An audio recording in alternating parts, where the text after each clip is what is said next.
Hi and welcome back to Property Insight. My name is Mark Ashworth. I'm Neil Harding. And today we're going to be talking about tenant referencing. So the all important steps that you need to take when you're taking on a new tenant for a single let or even a HMO. I personally do referencing on HMO tenants as well as my single lets. And there's a number of different ways that you can get your referencing done and a number of different checks that you need to do. Whether you're self-managing or even if you're using a letting agent, probably having a check over that referencing report to see what it entails and perhaps even if you really feel the need, making a couple of inquiries yourself. Yeah, I as you know, I don't self-manage. I have a letting agent. So all of my tenants are credit checked, but I don't actually do the credit check myself. So I've never run a credit check on anybody, but they're all taken care of. But I think it's worth discussing different ways you can actually do it. And there are actually lots of companies out there that do credit checks. Yeah, so you don't actually have to do the credit check. You just pay for it and then they do it for you essentially. But basically it's based on information that your tenant provides with previous addresses. So it's important that you get the last 3 years of addresses. It's important that you get the contact details for their employer, the contact details for their previous landlord, and then potentially some other documents such as pay slips. Although there are companies such as Open Rent that do a full back-to-back service of tenant finding and referencing, whereby they even use the open banking system to find out what people's income is to prove their income. So I've just literally taken on a new single let tenant. The company Open Rent that we use as a portal to advertise the property on Rightmove, to arrange all the viewings through. We've accepted their holding deposit and they have completed the form. And on there's an option for them to select open banking to put in the category of where their money is coming from so that they can highlight the transactions that they want to show us. And that all comes up in the report, as well as their credit score and also their employment reference and their landlord reference as well, with contact details. And that referencing cost for us through Open Rent only costs £20, so it's very affordable. They will do all those checks and then that information's come through. There are others that you can also do, which will give you basically an instant response. And what it's doing is it's cross-checking with companies such as Equifax and Experian to find out whether they've got any bad credit or bad credit history. And it will literally do it for you in seconds once you put the data in. So you have to put the tenant's name, obviously the name that appears on their passport usually is the best one. So you'll need to check the passport from a right to rent perspective anyway. So to get their name that's on the passport and then their full previous addresses, typically 3 years. But you've got some other tips that we were just talking about off camera. Yes. So one good tip is when it comes to checking landlord references, one of the problems that a lot of people have, I think, is, well, how much value can you really put into a previous landlord reference? Because if the tenant was a problem tenant, then of course there is an inherent motivation for the previous landlord to want them to move on. They want them out of their property. So are they really going to risk that not happening by giving a full disclosure, fully truthful, let's say, reference that says, to be honest, this tenant is a problem tenant and I would never let to them ever again? Because what's going to be the implications for them? Well, then they're just going to end up having a tenant for longer than they want. So one really good top tip is get the previous 2 landlord references. So the one that was before the last one is the one that you want. That's the one that you want the most, because they're not motivated by that temptation to not give full disclosure or so if they were an absolute nightmare tenant from hell scenario, or even if they just pay a little bit late, then they might actually just tell you that and give you the reality of what you really want to know.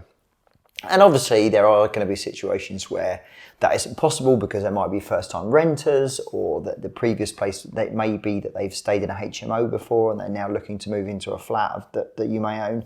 So it's not always possible, but it's a great tip, particularly if you're looking to go sort of belt and braces. And also, if you've got an application of 10 tenants and one person can provide 2 previous landlord references, and that landlord from the time before says what a fantastic tenant they are, that just gives you the extra sort of security that that you're going for the best tenant in the selection. I think even if you don't actually intend to go back to the previous previous landlord reference, nothing's stopping you from asking the prospective tenant if that's okay, and then just see what their reaction is. And Mark, you and I were talking a bit about that strategy when you're referencing a tenant with other things as well. So you even if you're not planning on credit reference checking a tenant, there's nothing stopping you from saying to them, are you comfortable with me doing a credit reference check on you? Is there anything that I should know about? Are there any CCJs you'd like to tell me about now, rather than me discover them on a credit reference check? And then just see what their reaction is. And you do the same with guarantors, right? Yeah, guarantor, because it's very commonplace for people to ask for a guarantor. Your tenant may not have to meet the criteria of every single different category of reference check. So, for example, you may say, if I can't get a previous landlord reference, then I'm quite happy to take a guarantor. Whereas there's nothing to stop you, even if they pass all the other checks. The last question is, if you can provide a guarantor in the unlikely event we may need one, would that be an issue? If they come back to you and say, oh no problem at all, I can get a guarantor, my dad, my mum, my cousin, or somebody else that might be a friend or something, then that's just added security and gives you peace of mind that somebody else is prepared to vouch for that person and be happy to step in if the worst happened. We've done a little bit of research on the different companies out there that will do credit checks for you. So especially if you're self-managing, there are all sorts of companies. So you could do a Google search and find this stuff, but Mud Hut is one company. So I use Mud Hut. Use that for my HMO tenants, where I'm not doing a fully search and find and tenancy agreement check. Open Rent I use for my single lets. Yep. But then there's another one, Advanced Rent. Yeah, Advanced Rent, which we've been recommended. Yep. I've not used them personally, and I don't think you have either, but we know people I have had a look, and it looks pretty comprehensive, yeah.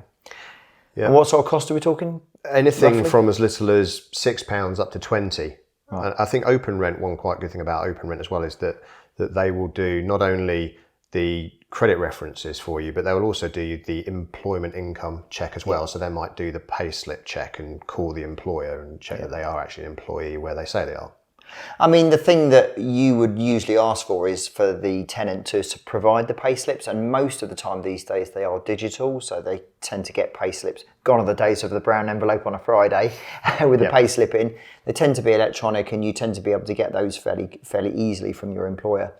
I mean, it's unlikely that they'd be fake, but I think as long as you get the payslips and then you ask the employee that they get the reference, they get the contact details of the company, and then obviously either give them a call or give them a shout. The only thing I would say to you is that you do need to provide the company some form of proof that the tenant has given consent for you to get those checks.